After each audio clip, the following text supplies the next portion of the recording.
I'm going to call the meeting to order. We can stand for the pledge. I pledge allegiance to the flag of the United States of America and to the republic for which it stands, one nation, under God, indivisible, with liberty and justice for all.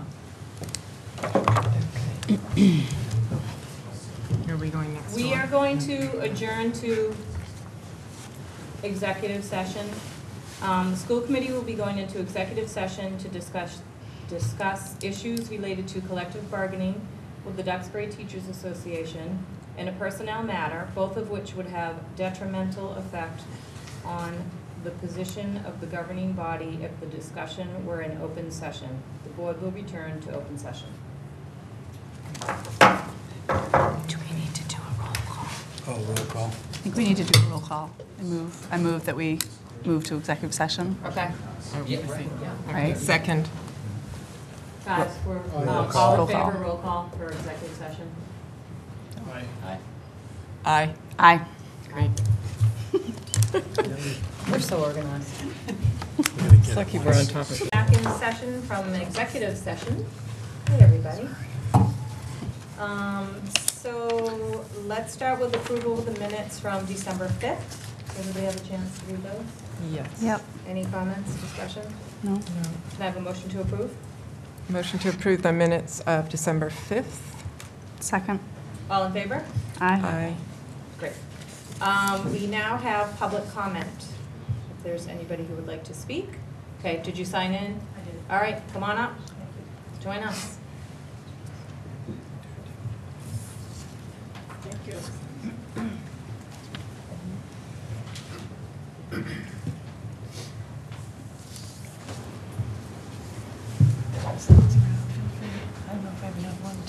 We can share. I have 10.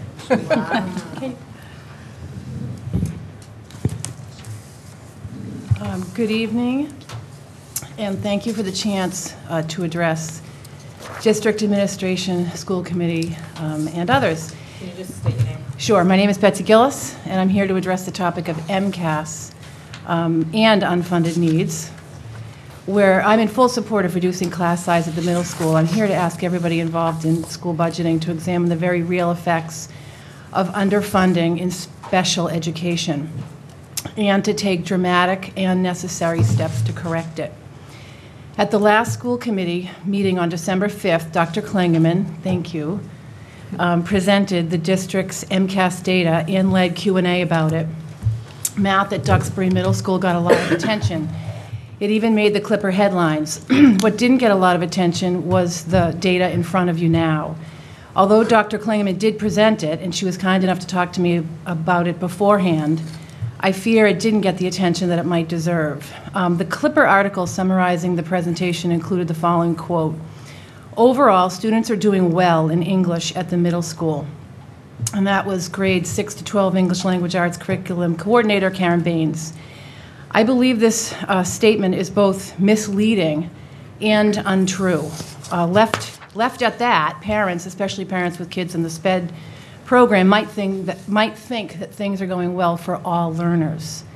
The chart in front of you shows the percentage of Duxbury children on IEPs who are considered not proficient in ELA. Not only are the percentage of kids at each grade level who are not proficient very high, the line depicted on that chart goes in the exact wrong direction.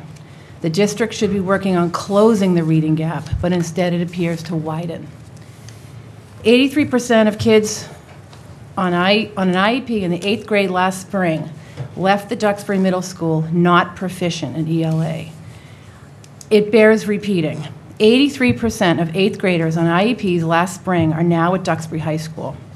Naturally, I'm wondering, was Duxbury High School ready for them? What kind of plans were put in place to help them?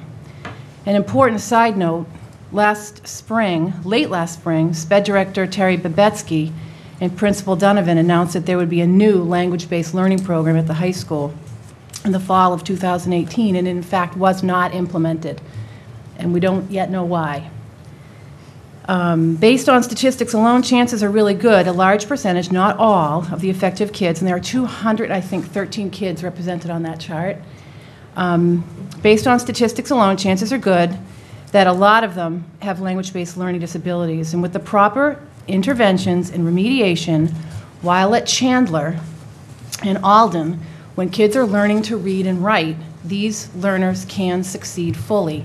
Without it, though, after that golden window is closed, most will struggle for the rest of their lives.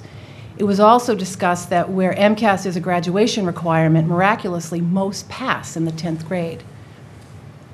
In my humble opinion, this is an indication of an underfunded SPED system that's failing 213 kids. Frankly, these numbers might even be embarrassing to a high-performing school district. Please take this data seriously. There was much discussion at the December 5th meeting about digging deeper. That term came up a lot, digging deeper into the MCAS data to better understand things. So I beg you to dig deeper into special education. If we can all agree that these numbers are problematic, then let's agree to solve it. There is no mystery to what the solution must be. There's no secret that these solutions cost money.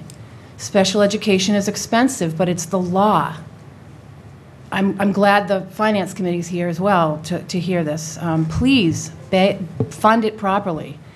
The literacy proficiency problem can be solved here in Duxbury, but it requires what I refer to here as a trifecta. One is early identification of kids with language-based learning disabilities. The second is the right literacy programs and instruction at low ratios and high frequency in the early elementary years. That's the expensive part. Trained teachers, solid co-teaching, and supports in the middle and high school years. Without these things, these numbers in front of you are not going to change.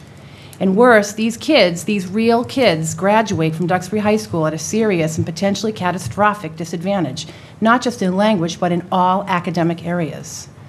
I am merely a parent of one of these kids. I am far from an expert, and the district has expertise to solve the problem. They might just need the money. I think the district needs to consider, or I would ask the district to consider the following. Number one, more reading specialists.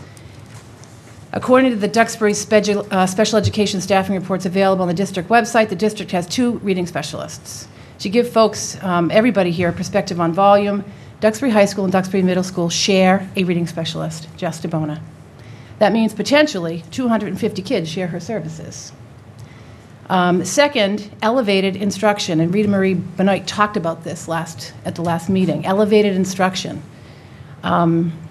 Instead of giving these young struggling readers, most of them with diagnosed language-based learning differences, instead of giving them access to reading specialists and the explicit, structured, scaffolded, evidence-based reading instruction they need at high frequencies and in low ratio settings, currently Duxbury puts them in overcrowded classrooms with 1 general education teacher and 1 SPED teacher and an ancillary learning center at the middle and high school, and then they hope for the best. But the numbers are in front of you. Third, more SPED team leaders. Currently, there are approximately 475 kids on IEPs in the district, and the district has 2 team leaders. Each team lead has a caseload of more than 250 kids. And that doesn't even include kids on 504s. So if you do the math, it indicates that this might be an impossible job, at best, an impossible job to do well. These kids depend on these team leaders to help write and manage to IEPs aimed at closing the reading gap. Last year, the district, thank you, Dr. Antonucci, asked for 2 new team leads, and that was not fulfilled. That request didn't even make it to the table this year. Just because a need goes unfunded doesn't mean it goes away. In closing, I respectfully ask that you please don't ignore these numbers. Please don't ignore, those are kids. Please don't sweep these numbers under the rug. These are kids we're talking about.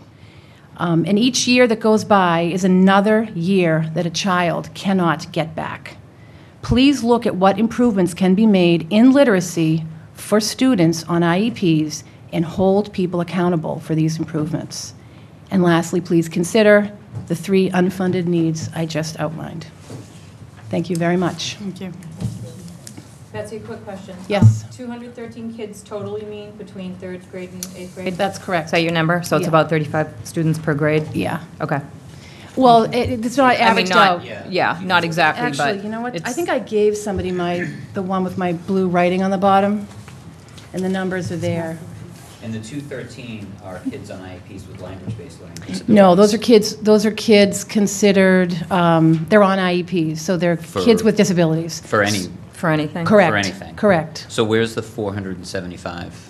That's across the district. Across the the district. And that number was current as of a year ago. I think, I don't know the number, somebody else might know it, but I think it's higher. Mm-hmm. Okay. So we don't know per grade, per third to You know eighth, what the number is? I think I handed it out. Does somebody have blue scribbling across the bottom of their page? No? Okay. I have a blue pen. So, I scribbled. it's about, the number, actually, if you look at the website along the bottom of the page where that data is sourced, the numbers are right there on that Really? page. Okay. The numbers vary somewhere between 35 and 50. I believe in grade 7 is the highest number of children, and that's 50. And the lowest might be 31, and that might be third grade.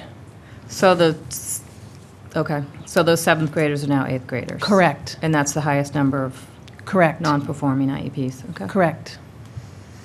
All right. Thank you. Thank you. Thank you for listening. Do we have anybody else for public comment? No. Okay.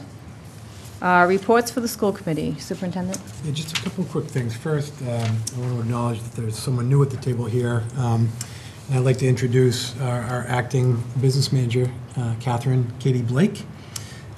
Our former business manager, David Proulx, is on leave, and I appointed Katie as acting business manager yesterday.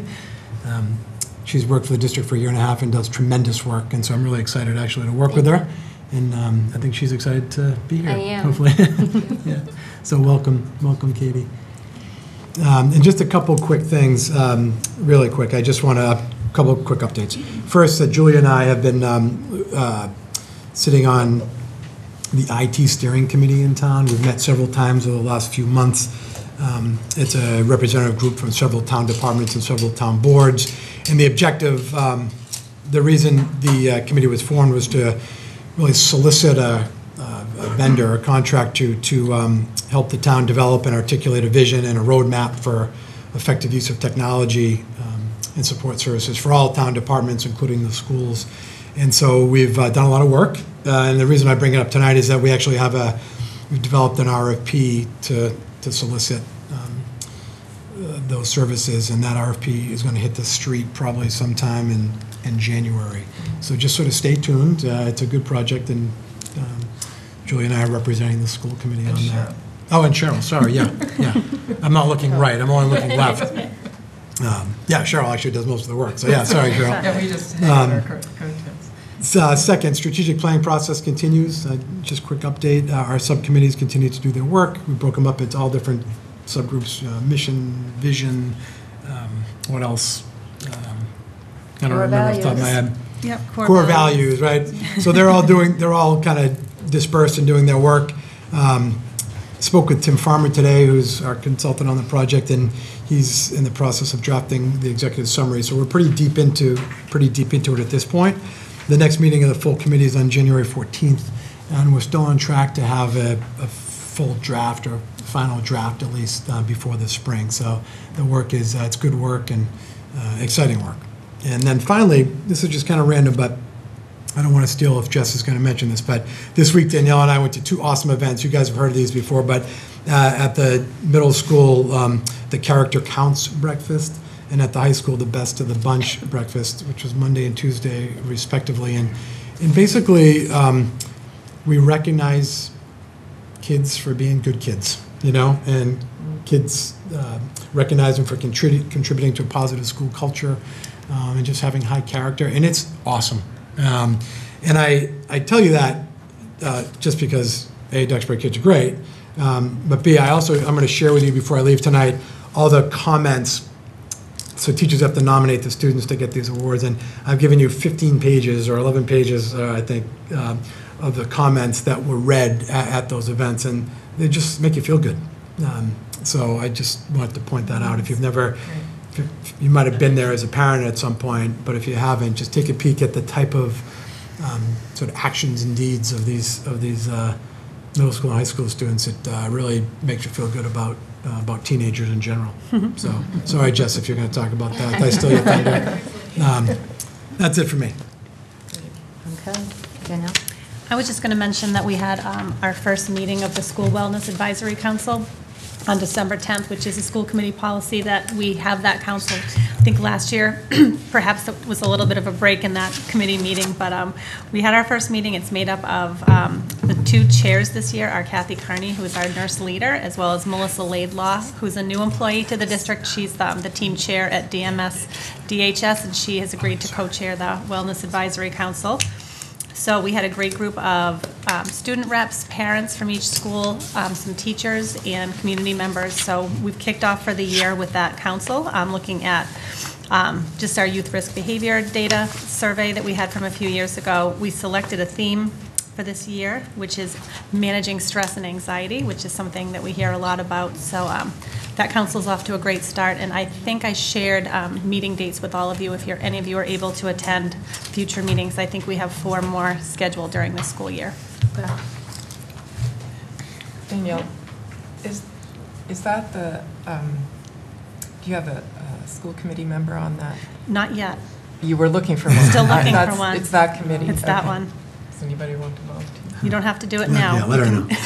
I can tell you the meeting dates. How about I email you the scheduled meeting Yeah, dates? that'd And be if it great. fits better with someone's schedule, we can figure that out. Or you Okay. can rotate also. That would be fine. Okay, great.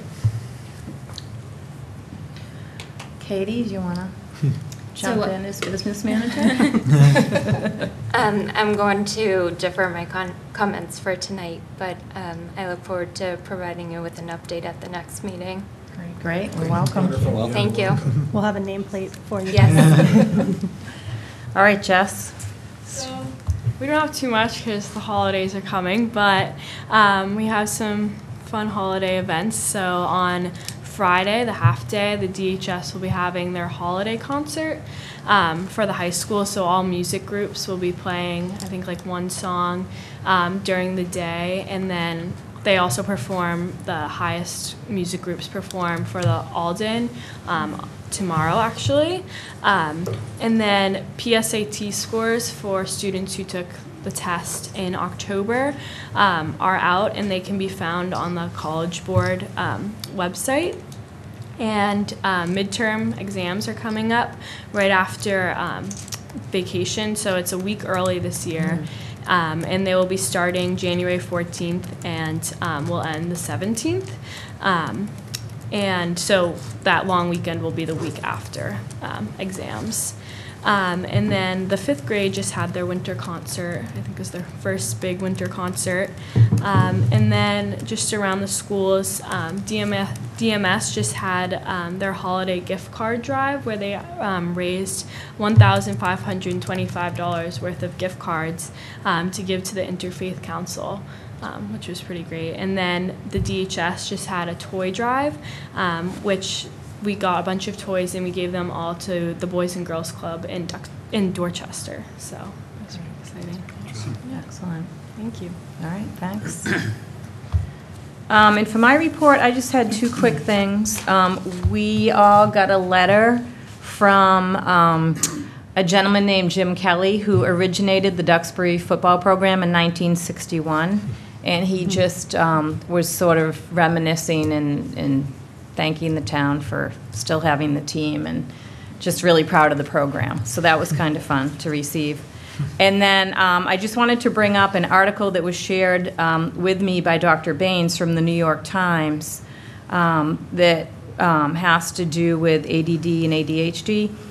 Kids born between 2007 and 2009 who have late birthdays, like an August birthday when you're the September 1 cutoff, you know how you're the youngest, they are 34% more likely to be diagnosed with and treated for ADD and ADHD, which feeds into the education system.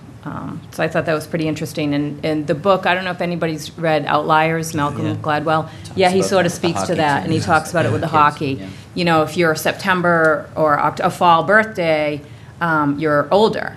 So you're going to be more you have more success in I sports. think and he actually says those the parents youngers. plan for that Yeah. in Canada for their kids who play hockey. Well, and that's why we had that kind of here before in the red shirting, and that's why we made the hard cutoff, and kids can't be held back. So yeah, it was interesting just to have some data on that. So we will move on to the discussion items. The first one is a report on the Massachusetts Seal of Biliteracy Initiative, and Diane Mahegan from the high school, middle school, high school language department is here to present for us. Thank you. Thanks, Diane. Thank you. So I want to share with you some exciting legislation that was passed in Massachusetts in April of last April. So the Seal of Biliteracy is an award that's offered, that's given to high school seniors who have reached a certain level of proficiency in a second language. So they're proficient in English, but they're also proficient in whatever second language they've taken. And to be proficient, that includes speaking, reading, and writing. So the purpose of the seal is to recognize the effort and the achievement that it takes to stick with a language long enough to reach that level of proficiency, and also overall just to promote learning a second language, which in the United States has never been a real priority. We've been discussing in the strategic committee, planning committee, we've been discussing certain core values and things we want our students to come away with, and cultural diversity and second language learning is a 21st century skill that's almost an essential for our students in the global economy that we're thrusting them into. A little bit of history about the seal. It began in 2010 in California to recognize primarily the English language learners who were becoming proficient in English and maintaining proficiency in their own language. Since 2010, it has spread across the United States. There are now 35 states that have enacted the seal in their legislation, and Massachusetts is number 33. So we are really excited about it for our students. This slide, we talk about levels of proficiency. So this slide has a lot of information, but just to give you an idea of what we're talking about, when you're learning a second language, you start at the bottom of that cone, you start at the novice level, and that novice level is equivalent to our middle school program. We expect our students to become novice high, maybe intermediate low after that middle school program. And then if you look at the green, that's the intermediate level, and that's really the level that takes the most time to get through because you're increasing your vocabulary, sentence structure, discourse level. And so really our high school students are working in that level. By the time they're in their 5th year of language, which we get to because we started in the middle school, students can reach the intermediate high and even some the advanced low. Our AP students oftentimes meet the advanced low level. Those are the 2 levels that the state is going to recognize. They're going to recognize students who reach intermediate high and students who reach advanced low. There'll be 2 different seals that are offered. There's the basic state seal, which is the intermediate high and proficient in your MCAS. And then there's the state seal with distinction, which is offered to those students who meet advanced low, which is quite an accomplishment. And then to have that, you have to have also advanced MCAS score in English. You see there also the access scores. Those are the scores the tests that we give our English language learners. So our English language learners come with another language, say Spanish or Portuguese. They're here learning English. For them to earn the seal, they have to maintain proficiency in and biliteracy in their native language, which is a hard thing to do if we don't offer that language in school. A lot of our students will go into Boston for for education in their home language. But they also have to be tested in the Access, which is test their English proficiency, and they have to reach a certain level of proficiency to earn the seal. Last year we had an English language learner who we piloted the program, and Liam Kramer earned the seal of biliteracy, which was really, really exciting since he came to us in 7th grade with no English at all. So we have the opportunity to offer a Pathway Award, which I am promoting that we do. It won't be through the state, but it's through the Language Coalition of Massachusetts, and that's an award for the 8th grade students. If they reach intermediate low, which is quite an accomplishment for them, they would earn the attainment, the biliteracy attainment award, which the benefits to that is it will hopefully convince them to stick with that language and help them understand that it's the time that you take in one language to reach that higher level, and so it will hopefully encourage them to stay with the language that they've started with. So how do we test the proficiency? We have to use an outside test. So we use, for our spoken languages, we use the STAMP test. It's a test reading, writing, listening, and speaking. Students receive 4 different scores. In Latin, there's the ALIRA test. And for ASL, there's only one assessment, and it's the ASL proficiency indicator.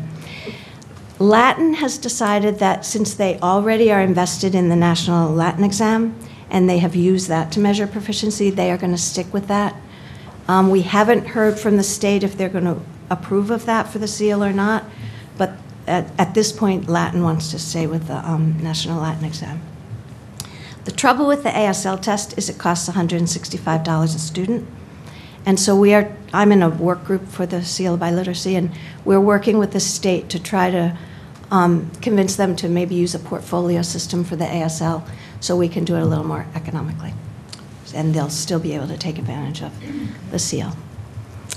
This is the basic tentative. I say tentative because we haven't gotten all the details from the state yet. There may be some tweaks that they pass on to us, but basically after vacation, the students will apply who want to take the test. In March, they'll take their test. It's a 2-hour test. And I'm sorry, they'll sign up for the test. In April, they'll take the test, and in May, we'll know whether or not they've earned the seal. The seal is actually, the state has, even though they haven't given us all the details, they have determined the seal and they've created it. It will go on their diploma, and it can go on their transcript. And it's recognized by business as well as colleges in terms of where their proficiency is. So we did pilot last year. We had one student reach what would have been, we had different categories, but it would have been the with distinction, the seal with distinction. And we had 3 French and 8 Spanish students who would have met the state criteria for seal. I would like to point out the 3 silver, which is intermediate mid, so that's right under the intermediate high, what we usually get to in maybe 10th, 11th grade, were grade 8 French students. And I point that out because, and they took the STAMP test, they came to Duxbury from an immersion program, a French immersion program. And the reason I point it out is because it really is the time you spend in the language that increases your proficiency. So when you can start the language in those immersion programs, you do, by 8th grade, reach a high level. So, more information, I've included some links, and you're welcome to come and talk to me at any time or visit our classes. Our language classes are quite exciting. I guarantee you they're different than your language classes. They're different than my language classes. We only use the spoken language. The kids speak to each other in the target language. It's very different. So come visit. I'll take you on a learning walk. Great. Thank you. Thank you. Thanks, Diane. Thank you.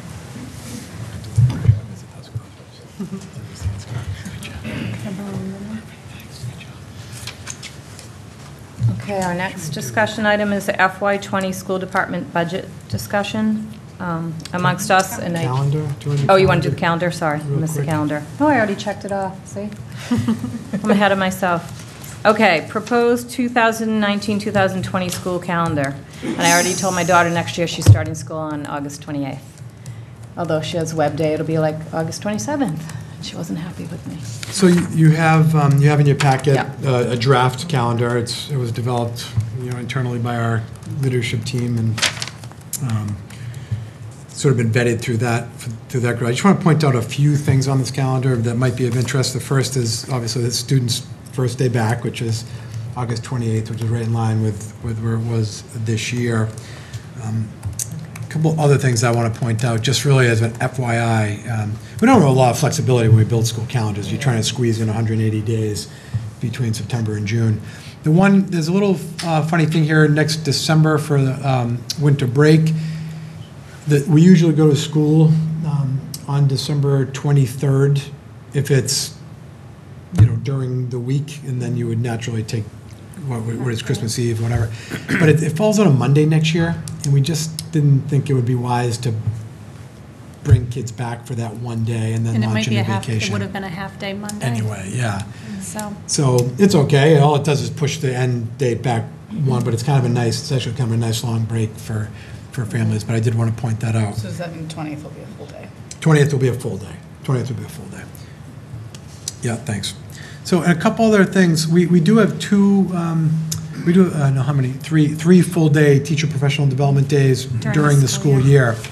And on two of them, one being on January 17th. You have 4, don't you? 4 full? one is before the students return. We have convocation, a August full 27th, day, I'm and sorry. then 3 Okay. within the But school three, year. this 3 year during within the year, school. yeah. So we really for families, so the first one in January is on Friday, January 17th. We thought that was a good time to give families a 4-day weekend. So we lumped that with the Martin Luther King holiday. So obviously it's a professional day. Our teachers and staff will work, Right. but families have it off. We did the same. Do we do the same thing? I think we did it, we paired a half-day October on Columbus Day weekend Yeah. with Friday the 11th is, we have that Monday off, and it's a half-day for students. We tried to combine any Monday holidays during the year with half-day or full-day PD days when we could. Yep, and then the final PD days in March, again, a long weekend for families, which is nice to have it on a Friday, and for the staff, it works for us as well. And that's really it. I mean, with all that being said, our final date without snow days would be, it kind of stinks, but Monday, June 15th. Chances are it won't be Monday, June 15th. But that's how the calendar falls. So there's really not much to it. It looks very similar to what we have historically. Yep. Oh, the one thing, this year, if you recall, we created a fake holiday in March. If you recall, Good Friday holiday this year was embedded in the April vacation. Right. So this year, we had kind of an extra day to play with, and we created a no school day in March. We don't have that. That didn't happen. That doesn't happen next year. So we don't have that sort of bonus day, is what I would call it. But we did put a full day PD day on that March 20th. So That's a good thing. March is the longest Yeah. month. yeah. Which is this year, it is kind of nice to have that Yeah. one day to look forward to for people. But next year, at least families will get it. Yep. Staff won't. So yeah, I mean, I recommend approval. I'm glad to answer any questions, but it's pretty straightforward. Okay. Questions? No? Okay. Now we will move on to the FY20 school department budget discussion. And I just want to say we continue to receive letters, and I really am thankful to all the parents who have written to us, have supported us, who have spoken their minds, who are advocating for their tax dollars to be spent on the schools, and who are very passionate about their children and about the town of Duxbury and how our schools are a reflection of our community and should stand for what we all believe in. So, do we want to discuss this first? I think we invite FinCom. Probably. Yeah. I think Okay. maybe bring- Do you guys want to? So at this point, we're going to ask the FinCom if they want to come join us at the table for our discussion. Is this- or- Please. Do you want to, or, no? Yeah. Please.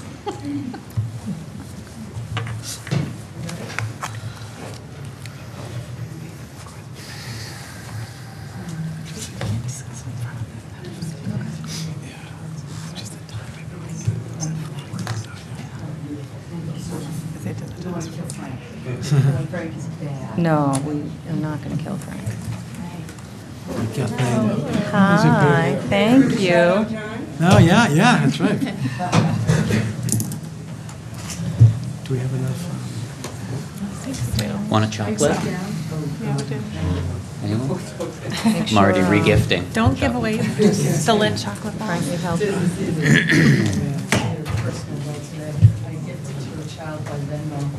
Oh. Wow, This week, actually. that's funny. Oh, my goodness. Crowd here.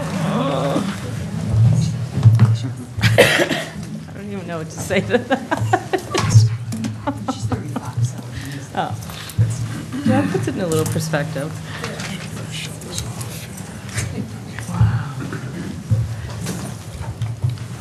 Okay, so we decided to do this as a joint meeting because we are going to vote on the school committee number, and then FinCom is going to vote on their number. And we just, I think, thought it would be a great idea to all come together. So I think Julia wants to open up our school budget discussion. Yes, Can we just call our meeting to order? Absolutely. Yes, Yeah. Call our meeting to order. All in favor? Aye. We're good. Thanks. Thank However you. wanna Sorry. do it. Yeah, no, that's okay. We're a little disorganized. Do you all have questions for us before we sort of talk about our thoughts before we take our vote? Or do you want us to talk about our thoughts and then if you have questions? Why don't you or- kick it off? It's your meeting. That's what I thought. All right. okay. Well, I had a few comments I wanted to make. And I just wanted to make sure everybody understood that what we're asked to approve tonight is a level services budget for fiscal 2020. But it comes at a time when parents and teachers and administrators are reporting to us that the teacher FTE reductions that have taken place over the past few years are beginning to have a negative effect on student learning. And Mrs. Gillis kindly pointed out one aspect of that earlier in our meeting tonight. But generally, the 2018 MCAS results displayed some erosion in student performance in exactly the subject areas and grade levels where class sizes have increased. So that corroborated what we've been hearing anecdotally from members of the school community. But I'd also like to point out that the budget proposal comes at a time when there's broad agreement that education in STEM subjects, so science and technology and engineering and math, is vital for our students and our economy. But Duxbury does not have sufficient funding, apparently, for math specialist support in our elementary classrooms. We don't have a computer programming instruction at the middle and high schools. And we don't have foundational math instruction for high school students who experience difficulties with the subject. So viewing the level services budget for fiscal 2020 in this context, I think I have to agree with Dr. Antonucci that it may well be a fiscally responsible proposal, but perhaps not in the best interests of our students. And longer term, when one looks beyond fiscal 2020, the current projections that Mr. Adams has given us earlier in the year make it pretty clear that from a budgetary standpoint, our schools will simply be treading water for the next 4 fiscal years. Town revenue forecasts through fiscal 2024 show growth of available revenue averaging 2.2% year on year, over a period in which Dr. Antonucci is forecasting school department budget growth of at least 3% per annum, just to maintain level services. And as we heard earlier from Dr. Kligerman and Dr. Antonucci, the district-wide strategic plan review this autumn has demonstrated pretty clearly that treading water is not the aspiration of students or staff or parents or community members with regard to our schools. So from my perspective, it only makes sense to support a level services budget for fiscal 2020 if it comes with a commitment from the Board of Selectmen, the town manager, and advisory committees in the town to embark on long-range municipal revenue planning for fiscal 2021 and beyond, so that voters may have an opportunity to put in place adequate funding for school improvement going forward.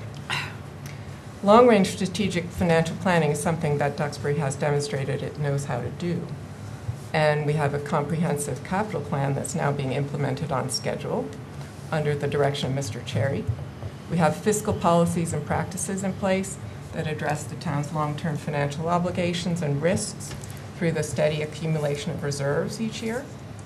So I would like to see that same strategic financial planning acumen applied to the town's operating budget, so that there are funds available over the coming 3 to 5 years to sustain and improve the quality of education in our schools.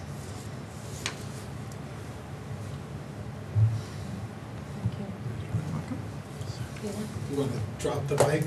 That was well said.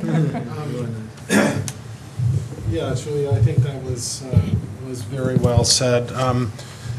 I'm going to direct my remarks to the parents because the Finance Committee for 5 years has heard very much a consistent mantra from me. But I received, and all of us have, and I'm sure the members of the Finance Committee, over 150 now emails from parents, particularly concerned. And I can't really tell you how exciting it is. I mean, I've been on the school committee now for 3.5 years. We've never had this level of engagement at any of our meetings. So this is why we need you to go from here, because this isn't a Finance Committee decision, a school committee decision, but the facts are Duxbury is one of the most affluent communities in the Commonwealth. In fact, it's one of the most affluent communities in the United States of America, the most affluent country in the world. Depending on your measure of affluence, we're either between the 25th or 30th most affluent community in the Commonwealth, whether that's based on property tax, property values per capita or household income. We're very fortunate to live where we do. It's been mentioned as almost in a way of pride that out of the 351 municipalities in the Commonwealth with public school systems, we rank currently, based on fiscal 17 data, 260th in the Commonwealth. So we're in the top 10% of resources and affluence, and we're in the bottom 25% of what we spend in our public schools. I have an office in Fall River, so this is to not disparage Fall River, but Duxbury in fiscal 2017 falls just behind Fall River and just ahead of Chelsea, Massachusetts in our per student spending. In the past 18 months, we've completely reinvigorated the leadership of the Duxbury school system. I was fortunate enough to be involved with the recruitment of our new superintendent, Dr. Antonucci, who's not in his second full year. Just to give a context of the invigoration, if you will, of our leadership, we have a new superintendent, Dr. Antonucci, a new assistant superintendent, a new high school principal, a new assistant high school principal, a new SPED director, a new middle school principal, 3 new department heads in the high school, if I have my facts right. And we also have a transition underway in terms of our business office. Simply said, in 18 months, that's remarkable transition in terms of the leadership. And I think it's fair to say Dr. Antonucci, based on his reputation in the Commonwealth and his 12 years of experience at Westwood, has been able to attract some of the best people in the Commonwealth to join Duxbury's leadership team. In Dr. Antonucci's second year, we embarked on a comprehensive strategic plan. Where does the community, where do our parents, where do our faculty believe Duxbury can be in the future? It's a full year's worth of work. There's active opportunity for all members of the community in Duxbury, not just parents, to participate. The outcome of that, I think, is going to be a vision for where Duxbury can be in the future. Last is resources. I think given the level of spending, and it's also been decried that Duxbury has 96% of its tax base based on property taxes, I think it's fair to say that's why many people move to this community. We're remarkably fortunate to have the lack of commercialization that many of the communities that surround us and also elsewhere in the Commonwealth. It doesn't take much to realize how unique Duxbury is and actually what a strength and a resource that is for our community, not a liability that we don't have an extensive commercial tax base. I think in the last year, we've also had a significant transition in terms of communication, cooperation. We have a new finance director in the town. The selectmen have been engaged in the process. I've had the opportunity to engage with many of the members of the Finance Committee. We're all now starting to look at the same numbers, start thinking about what are the same, some of the similar challenges that the schools face in the context of what our community's resources are.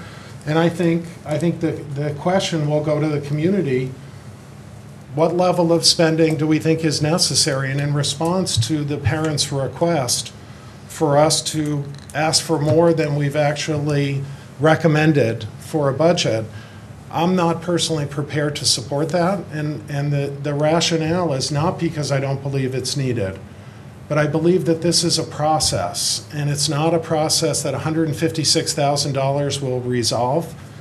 The number to get our spending to average in the state is a $4 million increase in our budget.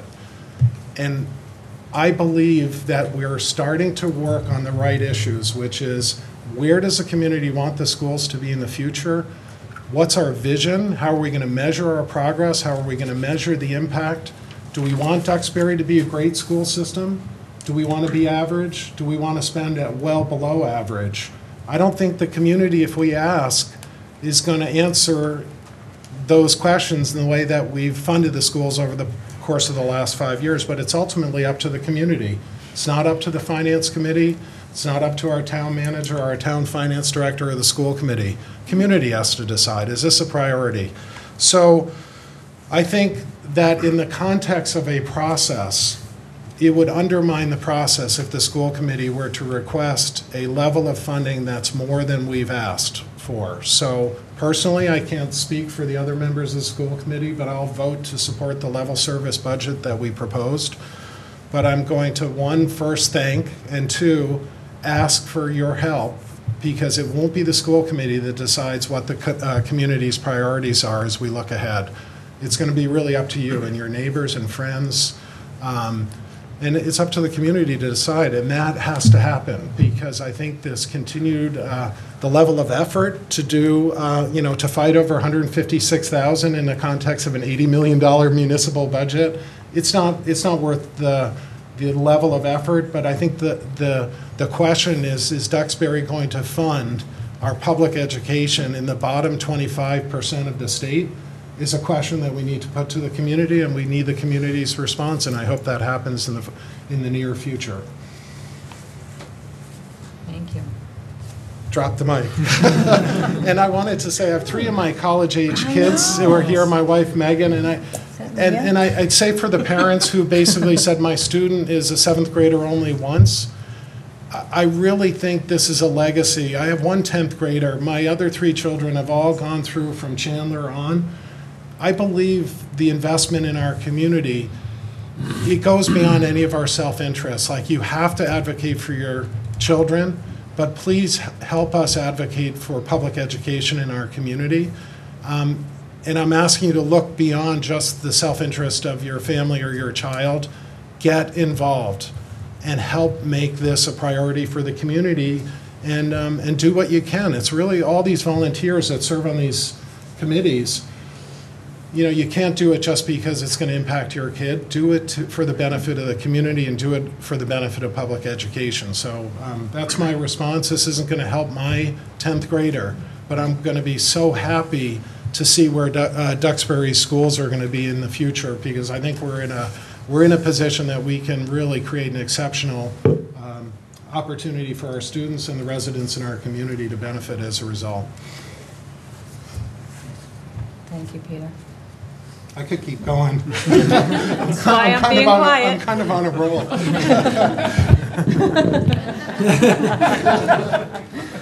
Apparently you're shut off. Well, Peter's a tough act to follow, but I just want to say, you know, I kind of give the historical perspective, and I have spoken to some PTA folks, gone to a couple meetings, and you've heard me say here. Last year, we fought tooth and nail, and we presented a different number on town meeting floor because we felt it really important to try to reinstate those teachers at the middle school, right? And we didn't get that. And we felt really strongly that, gosh, we would love to have more special ed staff. These numbers bum me out.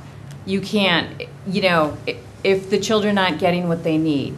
There are other ways that we can deal with it. There's much better intervention now. The kids at Alden with the reading programs and what's being done with the one-to-one. We're getting there, but there's no way that we can do everything that we need to do for every single student without more money and more staff and more attention.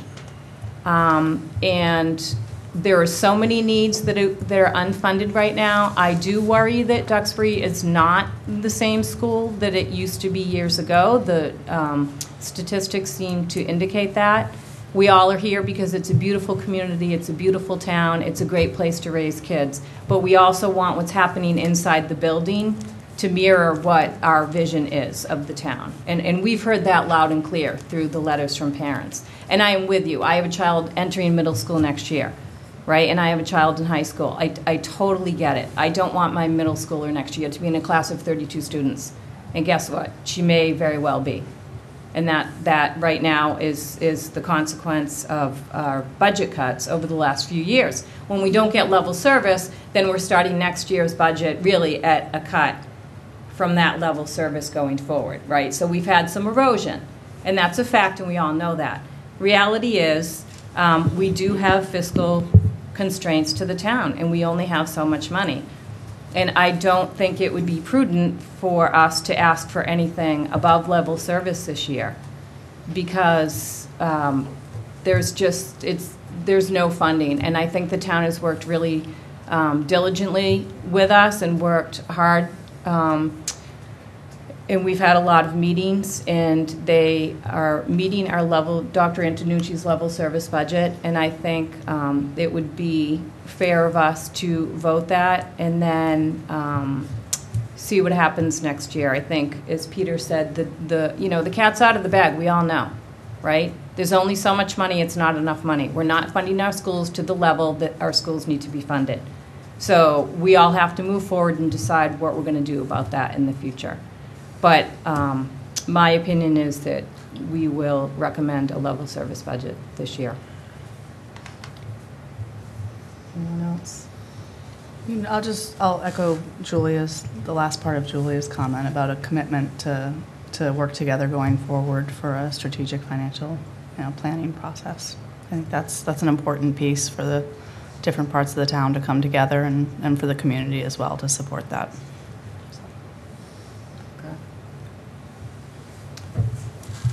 All right. Our action items, first is vote to approve our 2019-2020 school calendar. Can I have a motion to approve? I move to approve the calendar that Dr. Antonucci presented to us. Second? Any discussion? All in favor?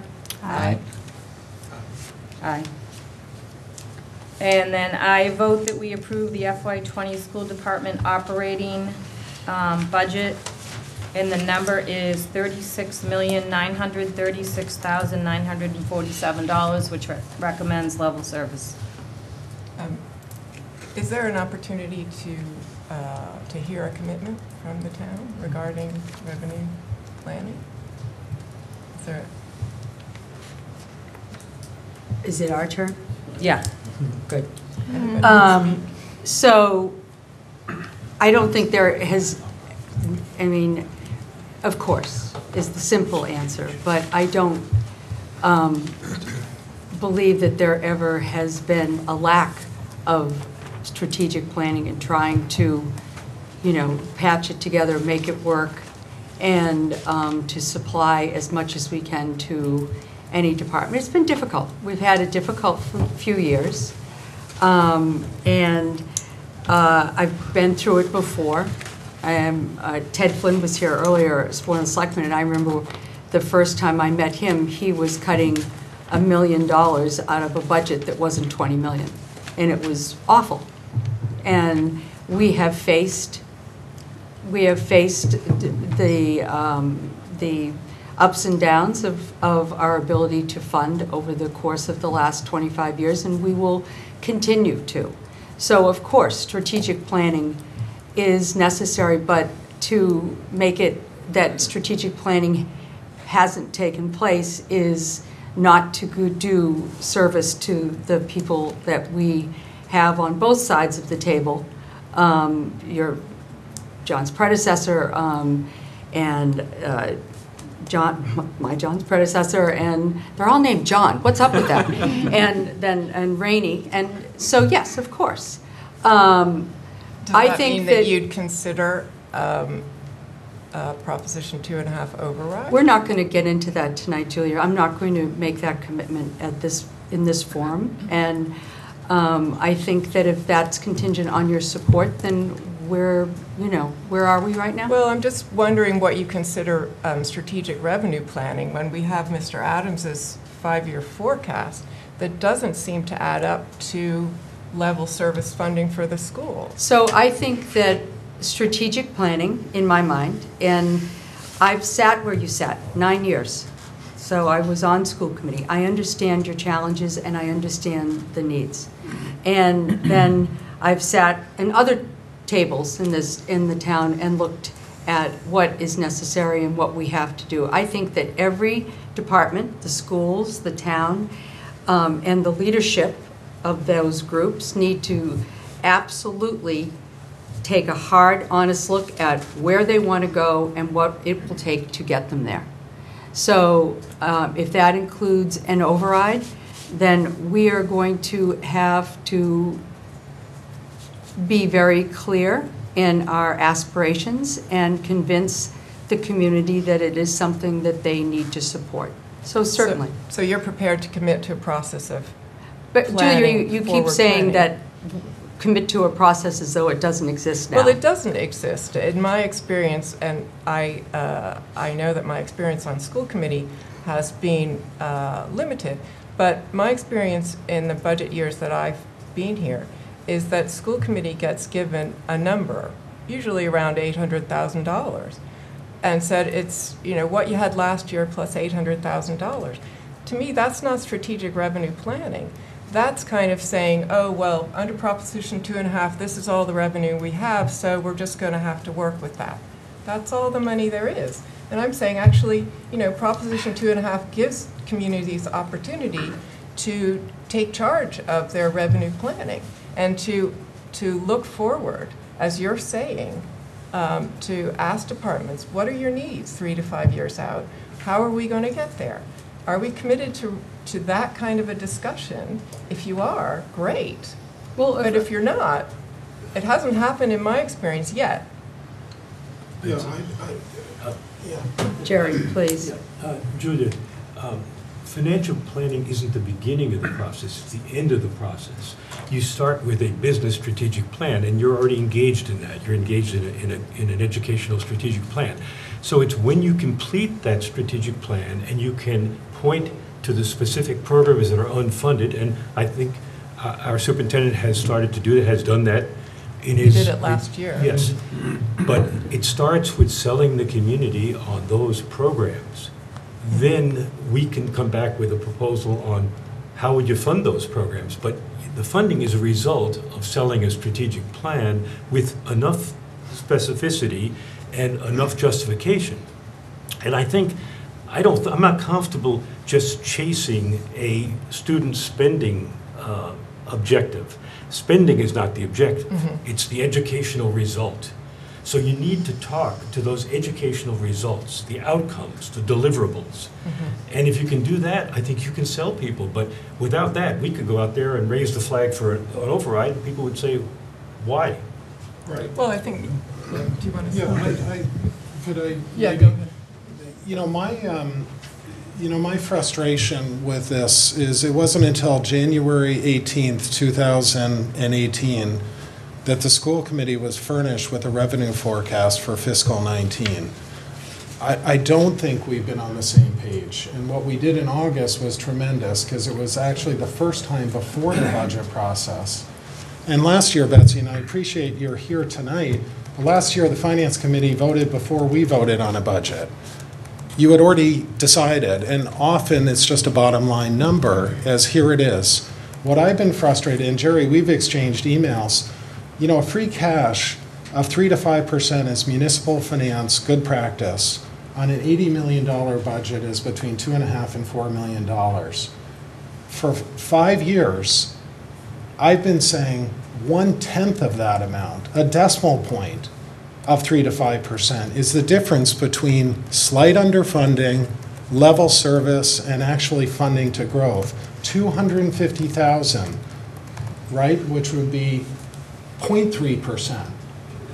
Is Peter, the can different? No, let me finish, please. The impact was, if for year after year we're just slightly underfunding, it's a cumulative effect. Because every 5 years now that I've been involved with the budget process, we've not quite funded a level service with the guise of, well, surely you can drive operational efficiencies and you can find an extra 100 or 200,000.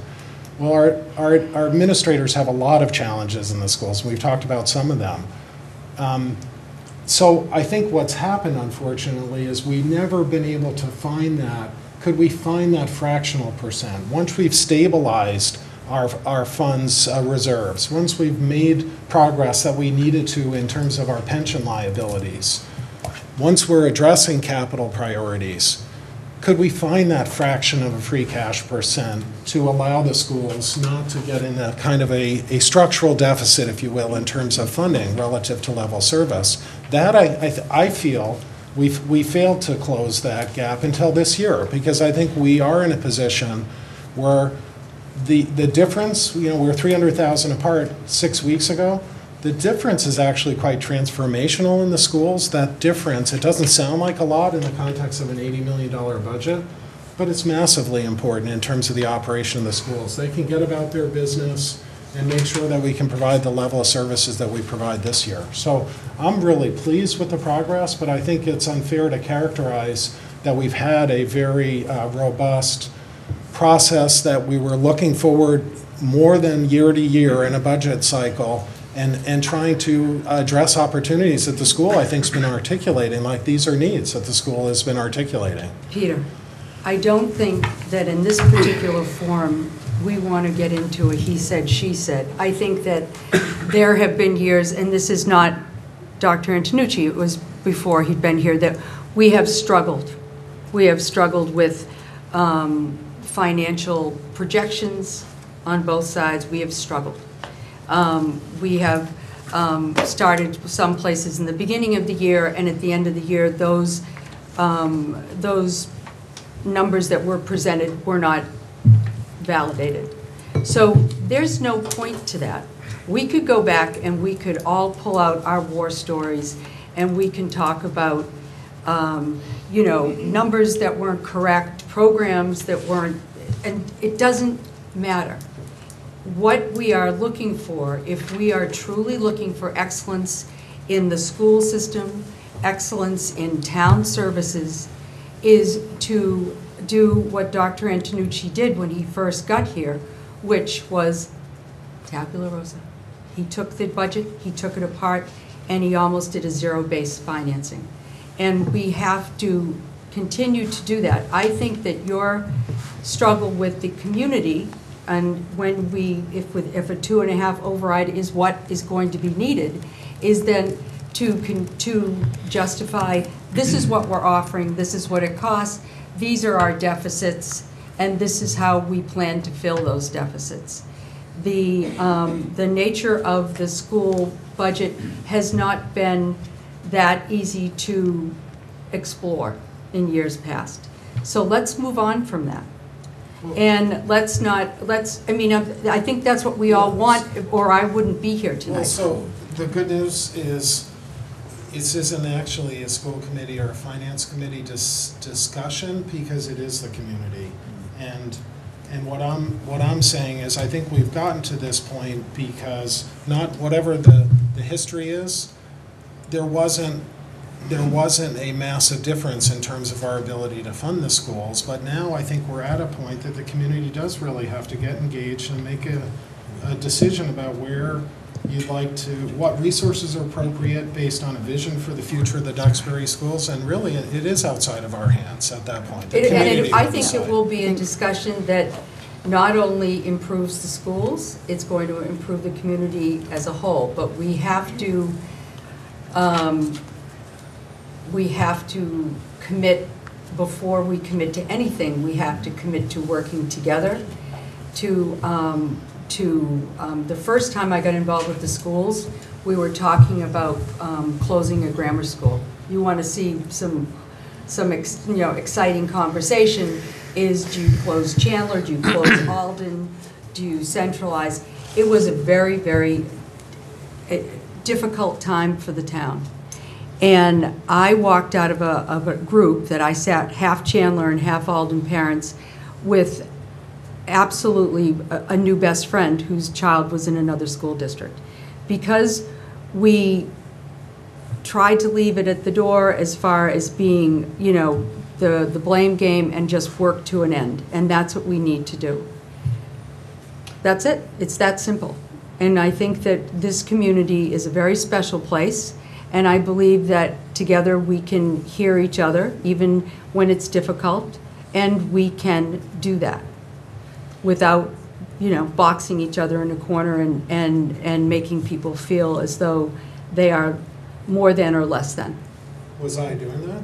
I think over the past little bit, we've sometimes and it's not necessarily the intent, but it has been a difficult conversation at times. And there are certain issues that we'll never agree on, and that's okay. That's perfectly okay. But we need to just get to providing what is best for the community from womb to tomb. So let's get about the hard work, and we will certainly commit to that.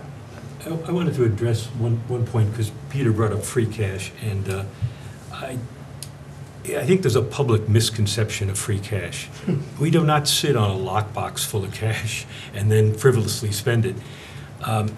It's pretty much 100% allocated. I think there's no easy answer, there's no easy solution to what you've proposed other than restructuring the whole tax levy, because you're looking for a stopgap measure of $300,000.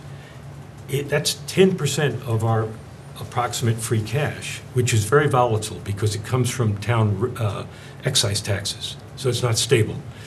So if you compound that 10% every year, you quickly erode free cash, and there goes our capital spending budget. And this year we're going to have to really compromise our capital spending budget. So I don't want to go in the weeds on that. We can do it offline, but it really isn't the answer to our problem. That's all I'm saying. One thing I'd like to, the conversation has been kind of centralized into the schools, but I hope you're going to also agree that we face as a town, and collectively as a town, needs that other people put forth. Town government is getting more sophisticated, more complicated, as the schools are, as police, fire. It's all people. We aren't dealing too much with things that we can add to or subtract from very easily when things get good or get tight. You don't want to let people go after we put them on payroll. We want to extend services that we can support and sustain into the future. And so we hope that you'll work with us, because that's the biggest challenge I see, is not only, it's easy to come up with ways to improve, but then we have to sustain that improvement over a long period of time through thick and thin. And we've gone through some pretty good times when we've been able to write checks for the services we've wanted and we demanded. And now what happens if things get tight? Can we continue to maintain those same services? And because we're dealing with people, it becomes much more personal, and I think you have to commit not only to program, but to the ability to sustain that program through people. And that's, I think, the big issue that sometimes we forget about, because people are getting more expensive through not only basic income, salaries, but also the fringe benefits, the services we provide. I mean, look at the fire service. They're no longer a fire service. They're a medical service. They've changed dramatically over the years. And as a result, same way with the schools or police or the Department of Public Works. We demand more of them, and they get more complicated, and therefore you have to commit yourself to the sustainability of any programs you put forth without having to be able to easily retreat and try to say that one is more important than the other. We have to just collectively work at it. And that I think, has been our biggest concern, to say yes to new programs, to go forward, but can we sustain them next year as we look forward with projected revenue? Because projected revenue gets pretty tight. If the state decides to take a little bit away from Duxbury, we don't get a lot from the state, but it's a big impact to us, because we are, as you know, just looking at individuals like you and I, whether it's taxes or it's fees. Well, it's the same people paying it. We're not a destination community except for the beach and probably the crematory. So I think it's something that we have to keep in mind. So as long as we're going to keep that in mind, I think that's the biggest concern we have, is not to overcommit to a program that we can't sustain because it involves people. And that's the issue going forward on a broad-based basis. Well, Frank, I would say that's our exact issue. We are a people-based business in schools. Yep. And it's... So is the rest of the town. Right. So 83% of our budget, I believe, is contractual obligations, and the rest of our budget is special education. So we have zero wiggle room. So I think we can all agree we're at the point where our bills are what our bills are, and we can either afford them or we can't, right? So we went through municipal finance with you. I think, at least speaking for myself, it's pretty clear what the numbers are, how we forecast our revenue, the 85%, right? We're not going to get more than that. We're not going to get less than that, hopefully. We're not getting less than that this year. That's the reality, and that's what the town is facing. I think I'm trying to simplify it as much as I can. This is what our budget is. This is what the town has to give, and it's not going to change unless we do something about it. But right now, today, it's not. It hasn't changed. Right. And the one question that we always ask is, what can we do without?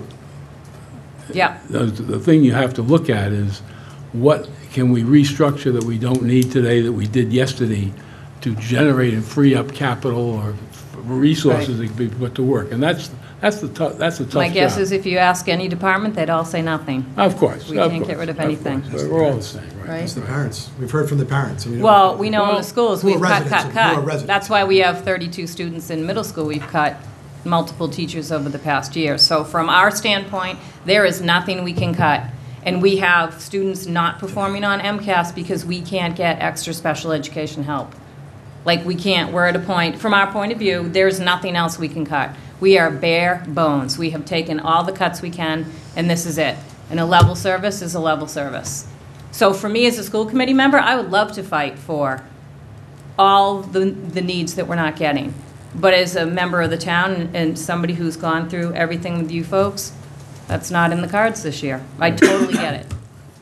That's the issue. That's the issue. So what do we need to do to not find ourselves in this position next year of being asked to vote for a level service budget that doesn't meet the needs of the parents and the students and doesn't meet the aspirations of the community? Well, I think Jerry said it. Right. Well, actually, I think Well, Jerry there has said to it. be. I mean, the way I read what Jerry said is you sell the community on priorities, and if the community buys into what those priorities are, then we go and plan finance as the last stage from that, right? Yes. So that's what we're doing now. And I think that's what we've begun to do a lot better among these two committees over the last year and a half. So I think this has been productive conversation, but the last 20 minutes has mostly been about like what hasn't been done in the past. Right. And that's useless. Been come from both sides. So it would seem to me that we're taking the right steps now. We actually have been taking the right steps over the last 18 months, given what Peter's been saying. This is a process, and we're, underway with the process. I mean, am I getting that wrong, based on what you said, Jerry? Matt, you're right on, because basically, the schools get 65% of our revenue when you put in shared costs and you put in state aid. And so we take, you get 2.5% levy plus new growth, you're about, John said, put the numbers down, about 2.6, 2.7%, you get 65% of it. If we take the other 35%, what do you want us to eliminate?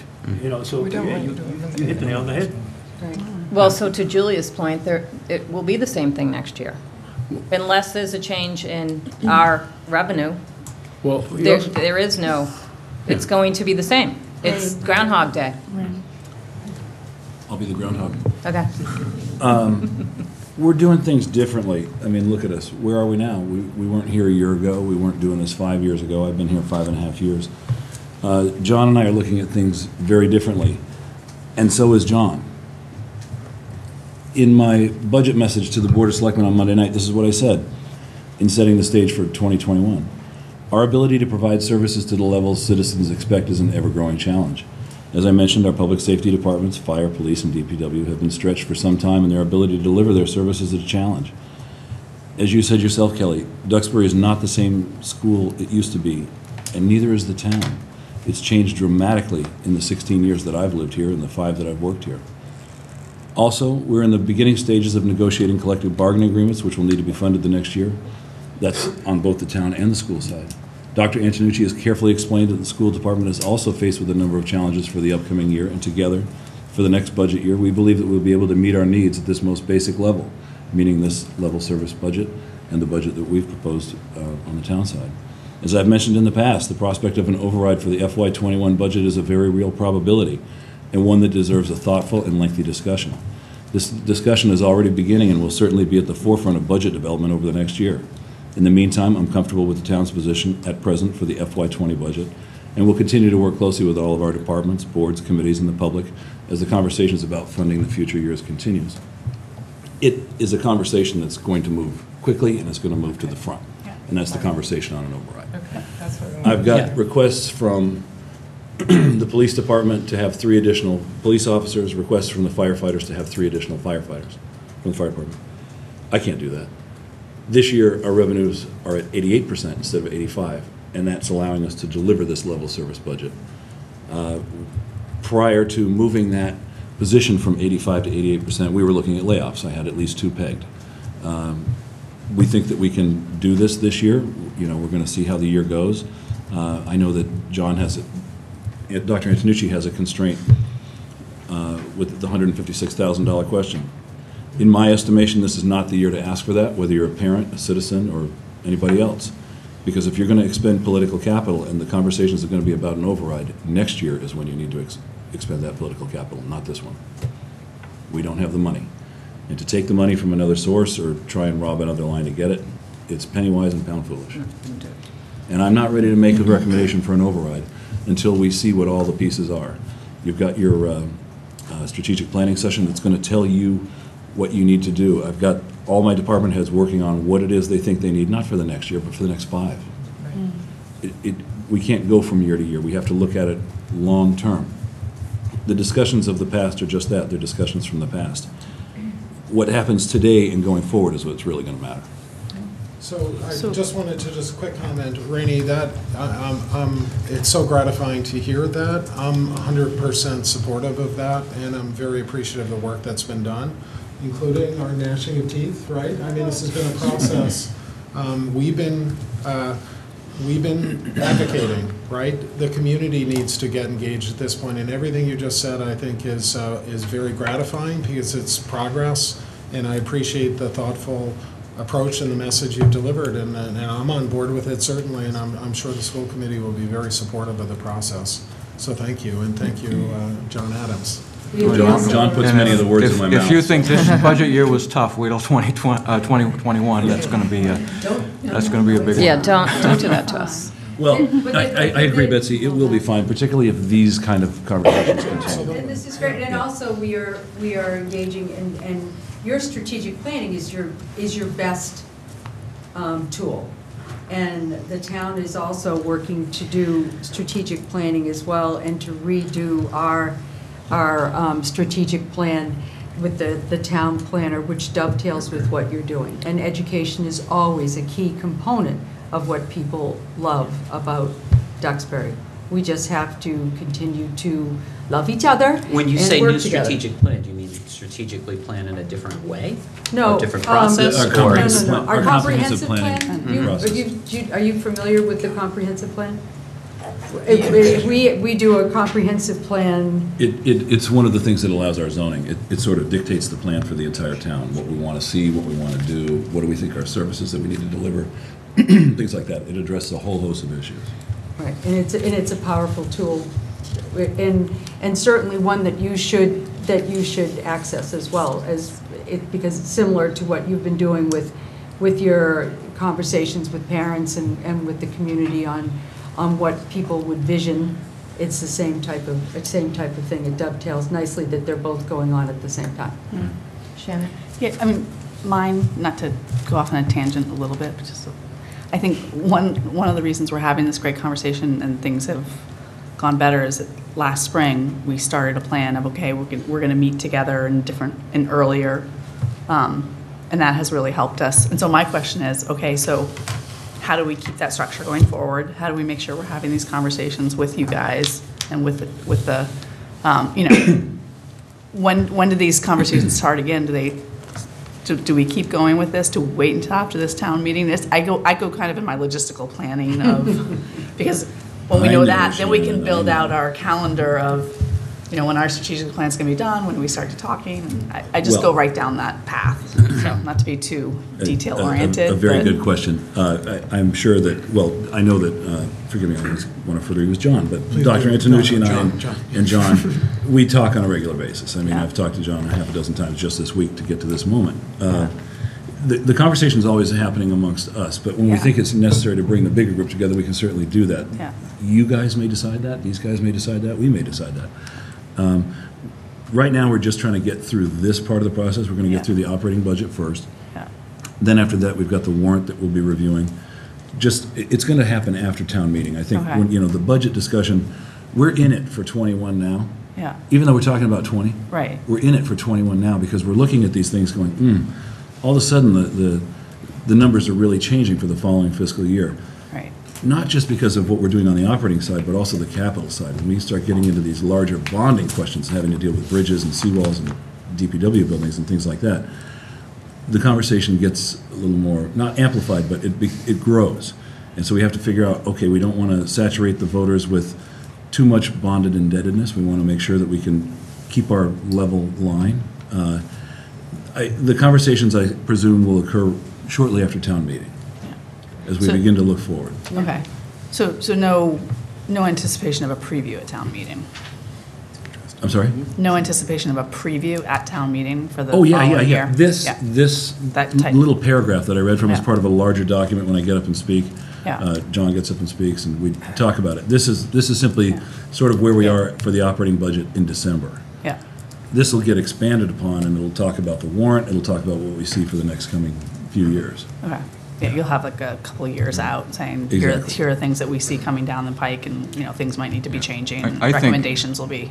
I think that after town meeting, last June, I did municipal 101 and the Right. revenue forecast. I would like to do the same thing again. Yeah. And this time, I think maybe a little bit after that, is now we have a good idea of the revenue picture, is now we have to take a look at our expenditure picture. And not only, the school budgets, but what's expected of our public safety and our infrastructure as well. I think we need to look more on the expenditure side and just see how big that gap is. And then we can begin a revenue, a revenue projection plan, as trying to figure out how do we bridge that gap. And just to rewind a little bit to what John was saying earlier today about the IT, he gave the report about the IT steering committee. And I think that that's an excellent starting point, right? That was it's a collaboration, it's town and schools, everybody's coalescing together, and we're really working very hard to see how collectively we could gather assets and ICAP and intellectual capital, so that we can continue to be strategic about our spends. We can continue to be very cognizant of needs both on the town side and the school side. And at the end of the day, it spells success for everybody, right? And that's what we're all committed to do, with sometimes very limited resources. But geez, and we meet every Tuesday and Thursday nights from October to I think March. So we're always available to have people drop in and see what the Finance Committee is working on and what we're talking about, and all of the above. I think the last couple of comments are important for the general public to realize. We're asking of the finance departments of both the town and the schools to make projections that are going on almost 2 years before and they don't have any flexibility to make changes very often. I'm a big proponent that we should be starting work in April and May and not wait till September and October.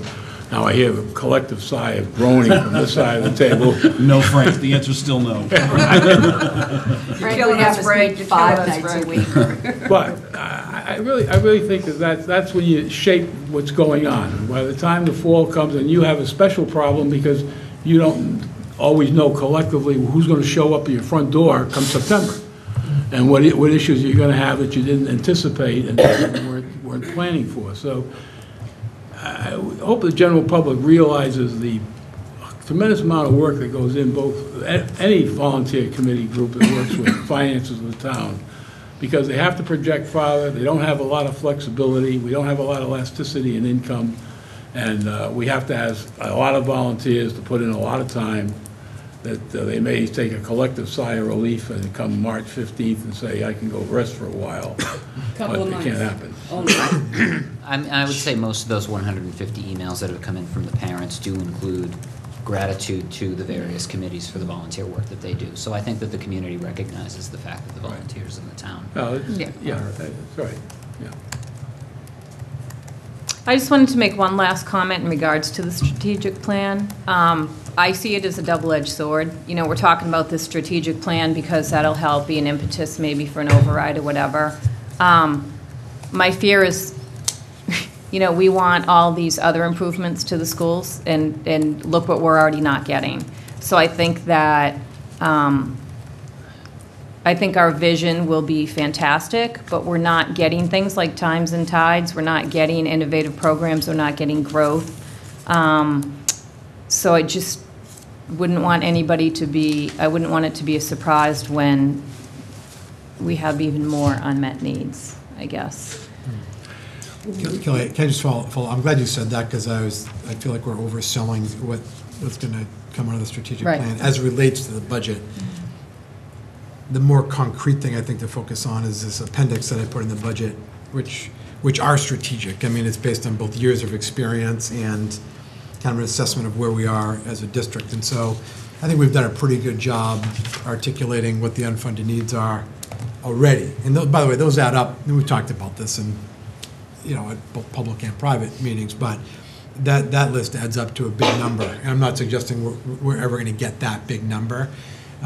But you're right, we've started to do that. The strategic plan is going to be sort of like a companion, I think, to the work we've done already, but it's not necessarily going to give us dramatically different answers than what we've already kind of articulated. So is that fair to say? Is that, Yeah, and I think also, you know, Jerry had raised this point, and this is extremely difficult in education, but we have to ask the community, if we commit these resources, what the expected outcomes will be, what the benefits will be, how we'll measure those outcomes, how can we assess the benchmark that we want to shoot for. The measurement is key, exactly, Peter, right? So, but I think also a lot of the dialogue between our committees, and I've heard it from several of you, gosh, you guys are so negative on our schools, right?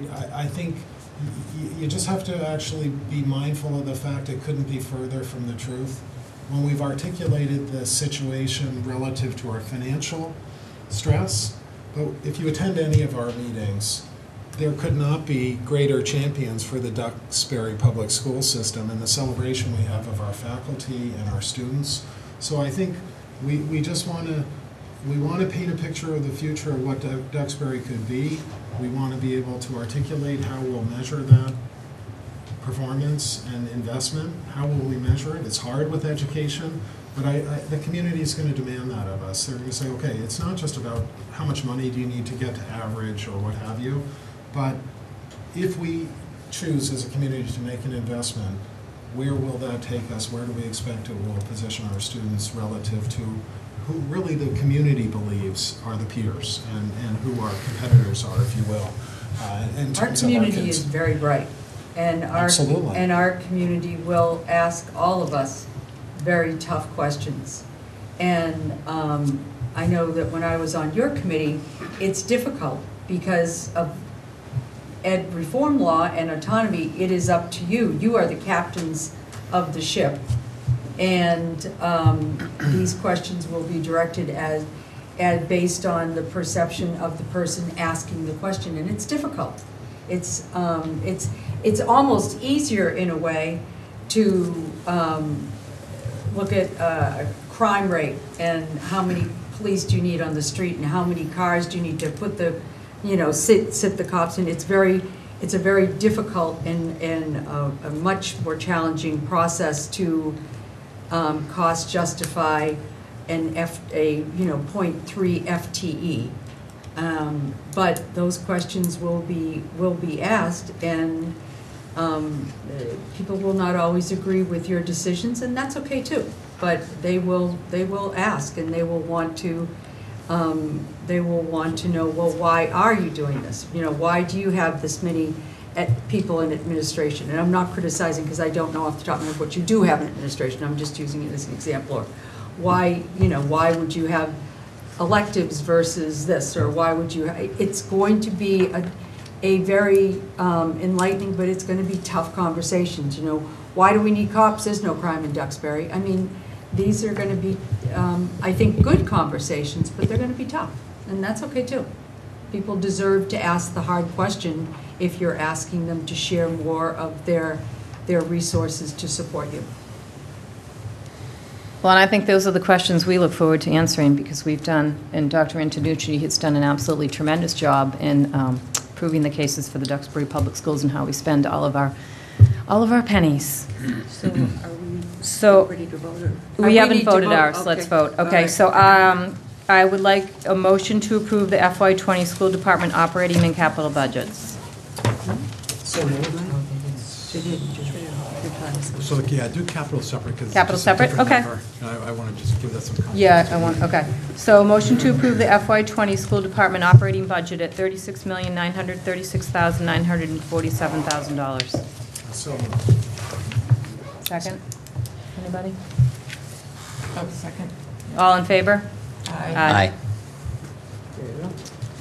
So the capital budget, I just want to clarify something. So I presented a capital budget to the school committee on November 26th, and I'd ask you to vote that number, but I say that, 'cause I don't have another number, right? But I know that all of that list is not going to ultimately get funded. So I don't know how and I don't have that final list either, because that process is still ongoing. So I'd recommend the school committee votes the capital budget as presented, but we need to recognize that what's ultimately going to get funded is going to be a different number. Is that okay? Is that fair to say? Oh, yeah. Yeah. That's very real.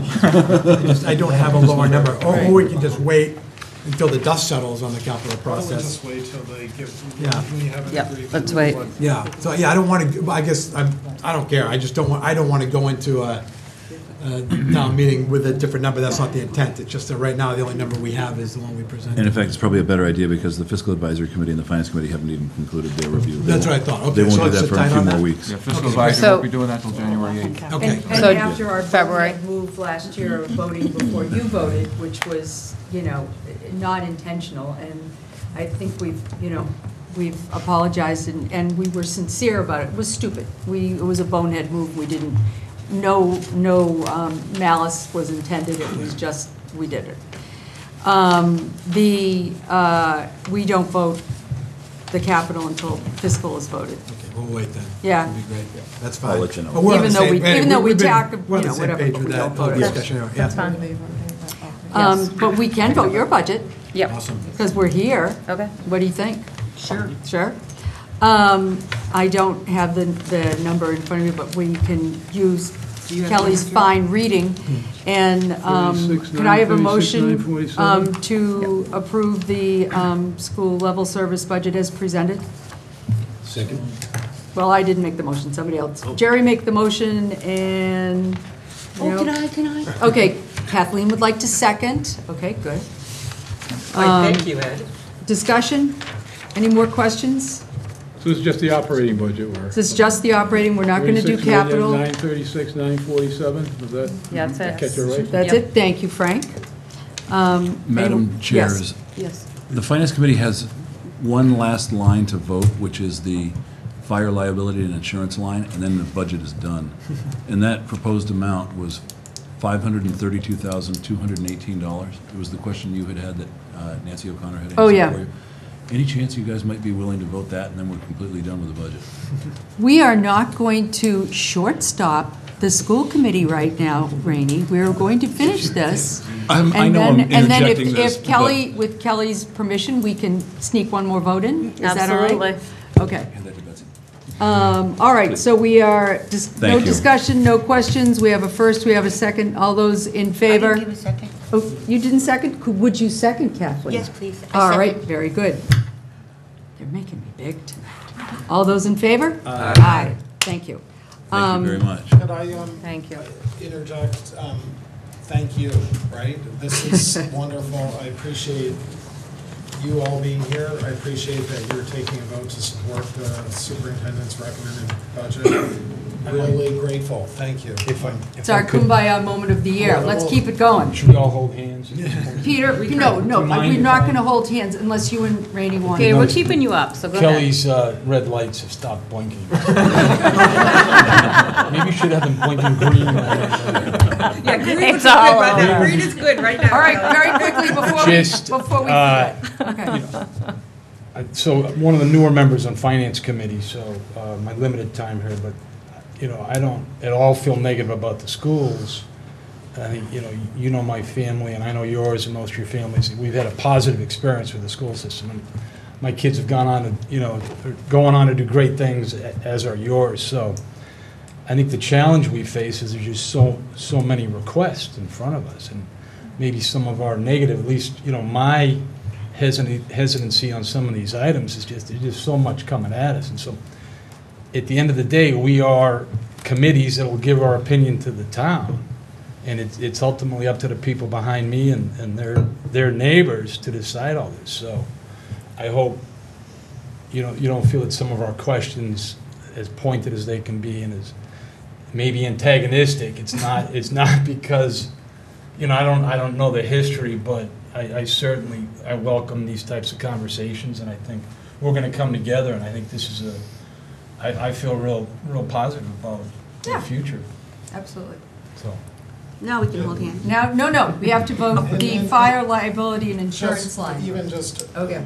I really believe in disagreement without personalizing it. Right. Like, it's so healthy, we shouldn't agree. So, that's you and I, but I really, I have no issue with you at all, but I don't agree with you, right? So that's okay. We're cool with that. And Peter, right back at you, brother. Exactly, so I'm good with that, so I just, Get these blinking I again. will resist personalizing disagreements and transferring a disagreement on substance to a person, right? I wouldn't do that, so. We all will I leave here understand. friends.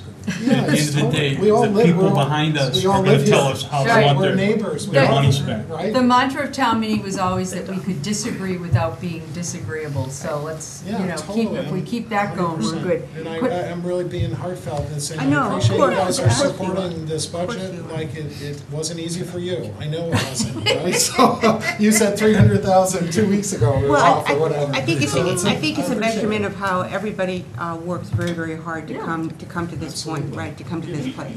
So, hugs and kisses, everyone. I'm going to move to approve account 945, fire liability and insurance, in the amount of $532,218. Second. Any discussion? The question was, we wanted to get an idea of when the premiums adjusted and if we had a sense that this would cover the next fiscal year based on the fact that the we did not have those quotes in place, and we haven't spoken to the people that carry our insurance, and we feel comfortable that this number will work. So, anybody else? Question? All those in favor? Aye. Opposed, abstained?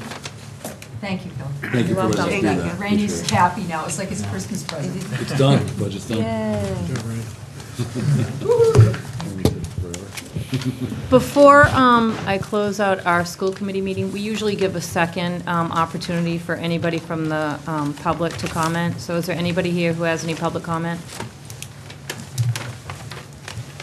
Okay. Anybody want to hold hands? I guess not. Okay. Then I will entertain a motion to adjourn. I move to adjourn our meeting. Do I have a second? Second? All those in favor? Aye. Motion to adjourn? Second. All those in favor? Aye. Merry Christmas, everybody. Happy New Year. Ho, ho, ho. Merry Christmas. Look at you back there again, blocking your way.